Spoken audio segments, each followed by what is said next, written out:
या रसूल अल्लाह वसल्लम अलैका या हबीब अल्लाह।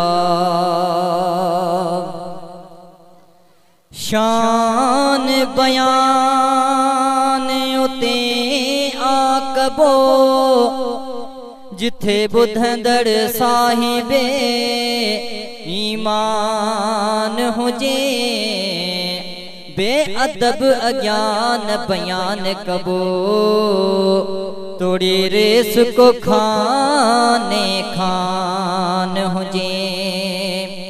जंहिंजो साईं तेंजो सब कुछ आ, भली दुश्मन हिय काइनात हुजे। तेखे लहर न लोडो मिरल मुरऊं, बस राजी मदीने जो घोट हुजे। सल्लल्लाहु अलैहि या रसूल अल्लाह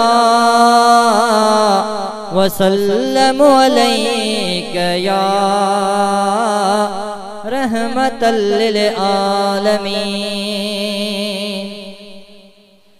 है रब जे प्यारे नाले सां था महफिल जी शुरुआत कयूं, बरकत वारे नाले सां था महफिल जी शुरुआत कयूं।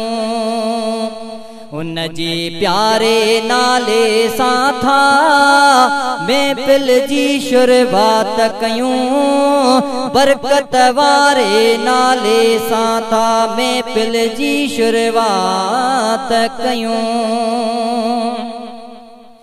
घुर हिकड़ी शे यार बथोड़े मुक्त खराए, मिहणो न थोड़े मुक्त खराए मिहणो न थोड़े। घुर हिकड़ी शे साईं बथोड़े मुक्त खराए मिहणो न थोड़े मुक्त खराए मिहणो न थोड़े। उन जे प्यारे नाले सां था महफिल जी शुरुआत कयूं, बरकत वारे नाले सां था महफिल जी शुरुआत कयूं। सनम भुली जह समत चयो हो, तंहिंखे लबैक जवाब मिलियो हो, तंहिंखे लबैक जवाब मिलियो हो। सनम भुली जे समत चयो हो, तंहिंखे लबैक जवाब मिलियो हो, तंहिंखे लबैक जवाब मिलियो हो। उन जे प्यारे नाले सां था महफिल जी शुरुआत कयूं, बरकत वारे नाले सां था महफिल जी शुरुआत कयूं। अज़्मी ज़िक्र कर बीठे वेठे राहत मिलंदई मोजब मेटे, राहत मिलंदई मोजब मेटे।